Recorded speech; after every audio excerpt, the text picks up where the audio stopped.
I just got back from a camping trip in Mount Hood National Forest. I am this close to perfecting my tent camping setup. I've got a few new gear pickups I am really excited to show all of you. Let's get into it. First up is the Sofirn LT1S lantern. This might just be the perfect lantern if you're looking for something compact but still really high quality. First thing that stood out to me when I got it was the overall build quality. It has a really nice weight to it, but it's not overly heavy or cumbersome. It's an aluminum alloy body. It weighs 12 ounces or 337 grams.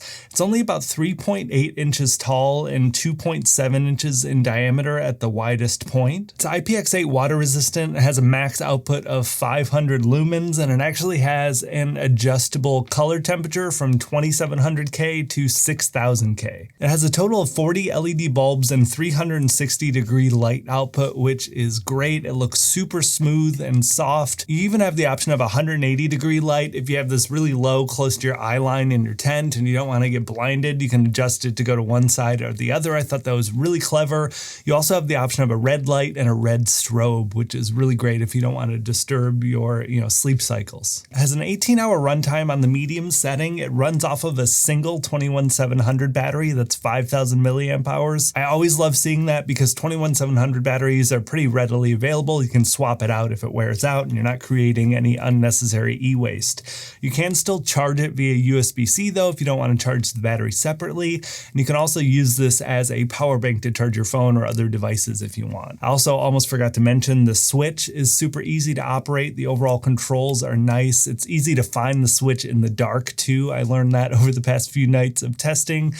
Just all around a really great light. It comes in at about $50, which I think is a great price for the quality that you're getting here. Next up, we have the NEMO Roamer Self-Inflating Camp Mattress. I've had my eye on this thing for like 2 years, and I'm so happy I finally pulled the trigger on it. It was absolutely as good as I hoped. I've been using my thin ultralight backpacking sleeping pads for the past few years when I'm car camping, and it just felt like such a waste. When you don't need to carry it around, there are so many more options to be more comfortable, and this is exactly that. It's a hybrid mattress that's part air, part foam. It measures 78 inches long and 30 inches wide and 4 inches deep. Having a 30-inch wide pad is great. It feels pretty similar to a twin-size mattress at home, even though it's a little bit smaller. And I've learned from my research, not all self-inflating pads are created equally. This one is pretty well self-inflated. It comes with a little pump sack. It only needs 1 or 2, airbags to completely fill this up. It does a really good job on its own, just leaving the valves open. For being so big and substantial when it's rolled out, it still packs down really small, about the size of a rolled up small sleeping bag. Comfort was as good as I expected. This thing is super soft and squishy and foamy. I actually had it paired with my cot as well, so I had a little bit of extra give and I was up off the ground. That added to the overall comfort too. Has a really high R value, which I definitely didn't need for this hot weather summer trip, but it's really going to come in handy in the off season. The top fabric is really nice and soft and stretchy. You don't have that sort of inflatable pool toy type of thing. Underneath, you have a really heavy duty 75D, so you don't really need to worry as much about punctures here.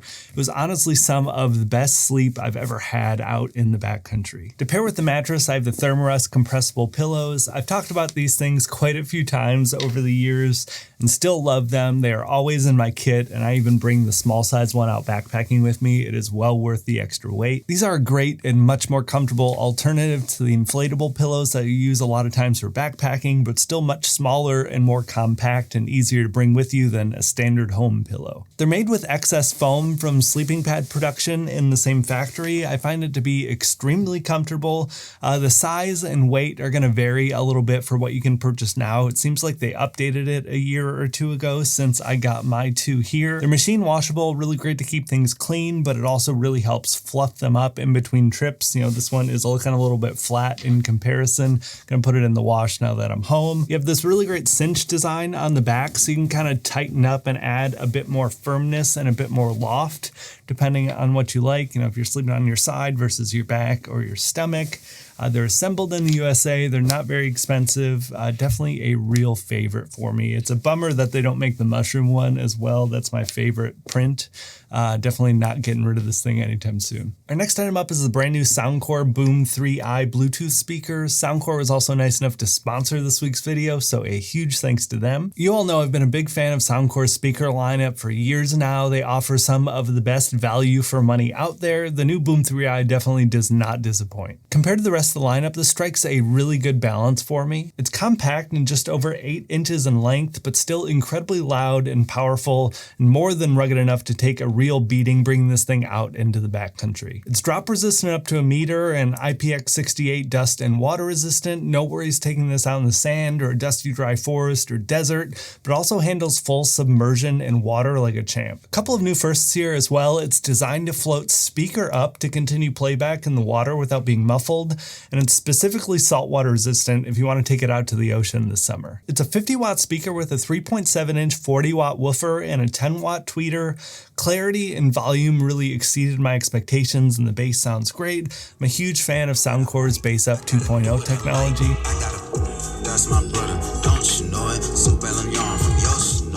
Battery life is great and rated for 16 hours of playback. It comes with a removable carry strap, which came in very handy for my wife and I. It even has a 96 decibel emergency alarm if you find yourself out in the backcountry and in need of help. The built-in lighting is as great as always from Soundcore. The app control is excellent. They really knocked it out of the park with this one. Everything was as good or better than I expected. They're running a really great promotion right now with up to $45 off through August 10th, which puts this thing at under $100. Absolutely wild. Be sure to check the link in the description down below. Pick one up for yourself. Huge thanks again to Soundcore for sponsoring this week's video. Next up, we've got the Coleman Skydome Darkroom tent. A potentially controversial opinion, but I absolutely love the Skydome tents. This is my second one. I have a regular non-dark room 6-person that I've been using for years. I just picked up a 4-person to have something a bit more manageable for myself when I'm out solo, but still be comfortable.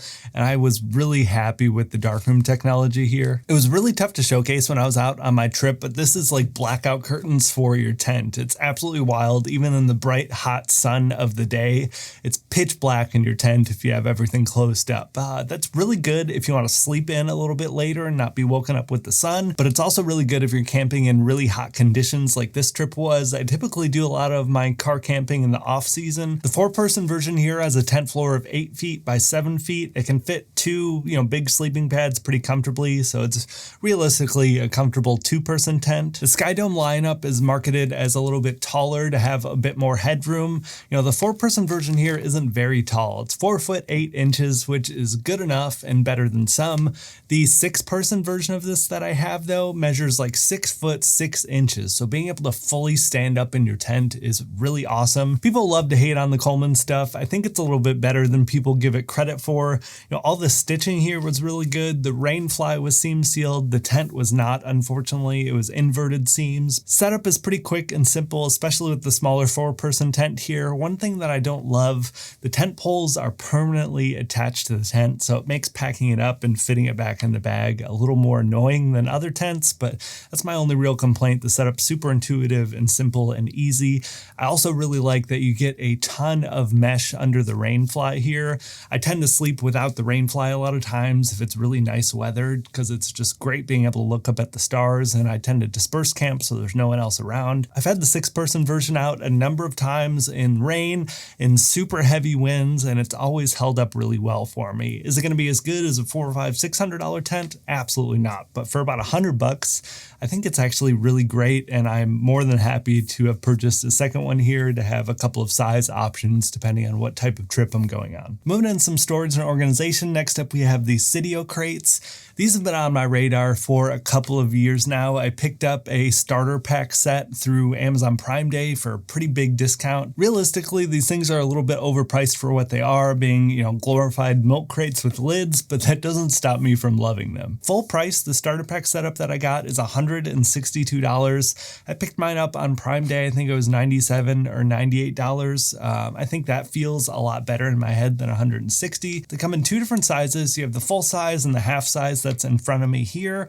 They both measure 19.33 inches by 12.76 inches. The full size is 11.73 inches tall, and the half size here is 7.23 inches tall. It's a polypropylene body. It's super drop resistant and burly. I really beat these things up through the trip. They fell out of the back of my car at one point when I was loading. When I was loading up my car from my apartment, they fell off my little crate that I moved stuff down to our parking garage with. They took quite a beating, and I was worried that I was going to crack them before I even got a chance to make this video, but they've held up perfectly. They're designed to be stacked together and really lock into place when they're on top of each other. They're rated up to 1,000 pounds for load, which is pretty wild. The starter pack system that I got came with 2 full-size crates and 1 half-size crate. All 3 came with lids, and each crate came with its own divider. There are a ton of customization options here, so you can really dial this into whatever you want to do with it. They make little rubber bases that you can put on the exterior underneath so it doesn't slide around. They make little rubber bases to put on the inside. You can get long ways, half-size dividers, all sorts of crazy things, cutting board tops, waterproof versions, collapsible versions. I kind of loaded and moved my kitchen setup into 2 of these, and I absolutely loved it when I was out on the trip. It's a lot nicer to be able to grab and go generally, but when I was out there, I put them on the table and you have really easy access to everything. It was super convenient. The clear lids are really nice as well, so you can see everything, so you're not trying to open up a bunch of, Rubbermaid totes and figure out what is what. The overall system here is really great. I'm probably going to be picking up a few extra accessories to really dial in everything how I want it. I'm definitely going to be picking up another pack of these at some point. They're made in America too, which is a really nice touch. That's probably part of the reason why they are priced pretty high for what you get, but the quality is undeniable. They are a real favorite for a lot of people out there. I've really wanted them for a couple of years now, and I'm really happy I got them. Next up, we have the Seahorse EDC Drybox from Evergreen Cases. I actually picked this up for an EDC video I'm working on for a couple of weeks from now, but I thought it would fit really well in here. This is a hard shell polycarbonate dry box that you can fit, your everyday carry items in if you spend a lot of time around water or camping or anything where you want to keep it safe and secure. Going over some of the dimensions, it's 9.5 inches by 4.4 inches, and it's 2.3 inches thick. It weighs 1.31 pounds. This thing is really heavy and beefy. They call it indestructible. I'm pretty sure I saw a video of a car running over it. I forgot to test when I was out camping, but this thing feels super strong. I threw it around a bunch and it's held up really well. It's IP67 waterproof, so you can, dunk it in the water and not have to worry about it too much. On the inside, you have a few different options. You can get it without anything on the interior, or you can get a foam insert, or you have what I have here is called rubber boot. It's made in America and it's only $34. Really cool to see stuff that's pretty reasonably priced, but still manufactured here. If you do any kind of water sports or outdoor stuff, if you happen to own a boat, or my wife just recently got a paddleboard, she's going to be taking over this while she paddleboards to make sure her keys and wallet and stuff don't get lost. Because it will float with up to 3 pounds on the interior, which is really cool. I saw this on Prime Day and just absolutely loved it. It's definitely a bit niche, but if you need something to protect, while you're out on the water, this is pretty perfect. Next up, we have the Stoke Voltaics cooking system. This is an all-in-one cook system designed to be used with electricity instead of traditional gas fuel. I have some complicated thoughts with this cook system. This was my first time taking it out. There's a lot of things I really like here, but there are also a few problems I definitely want to talk about. Covering some of the basics and what comes with it, you have 2 different pots that it comes with. One is a more traditional sort of cook sauce pot. The other is a griddled sort of frying pan. You have a base that provides the power and heat to the pans. You have a lid that works with both, as well as a detachable handle for either pan. You have the power cable and this little, stowaway storage bag. The quality here feels really good. They're aluminum alloy non-stick pans. They're about 8.5 inches in diameter. The way that the heating system works, it ranges from 200 watts up to 1,000 watts. They claim that is for, variable power sources if you can't get the full 1,000 watts for the highest heat. It does pull a little bit more than what's stated on the setting though. So, 200 pulls about 250, 400 pulls about 500, so on and so forth. So just make note of that. Full big proper battery, not an issue for me. Plenty of heat, plenty of sensitivity for cooking, more sensitive things like eggs in the morning. I found everything there to be really pleasant and nice. 8.5-inch pans though immediately limit this to a 1 to 2 person type of setup. That was my first thing I noticed when starting to use these. I went out solo, so it really wasn't a problem for me, but if you're a family of 3 or 4, this really isn't going to work for you. Due to the nature of the system as well, you're not really able to add pans at your leisure. My previous system was the Gerber cook kit. I've been using that for a couple of years now and really, really like it. And I have a little electric induction pan. I'm able to use whatever pans I want with that, plug it in, and it's a similar experience, but just a lot more flexibility in what pans I use. My only other non-important gripe is that they don't nest together really well. You get a carrying case to put everything in. I think that makes up for it most of the way. It does fit in here very easily and it's essentially nested in the bag, but I would love to be able to put the lid on the whole system and have it stay together really well. Again, kind of like my Gerber cook system that I'm used to, and that holds, bowls and plates and all sorts of extra stuff too. I think a setup like this would be really great for a single person, if you're a van life type of person, or if you want a little simple system to use in a dorm room or something like that. I think this would be really perfect. And honestly, I had a really nice time using it. I know I had a few more complaints there than usual. I think what they're doing here is great. It is just an extremely limited system in your scope of options for cooking. Next up is a little bit too big for the desk, but it is the Alpicool camping fridge. I actually picked this up last year before I went out for my off-grid desk setup. Video was a ton of fun, but since then I've taken it out on a number of trips.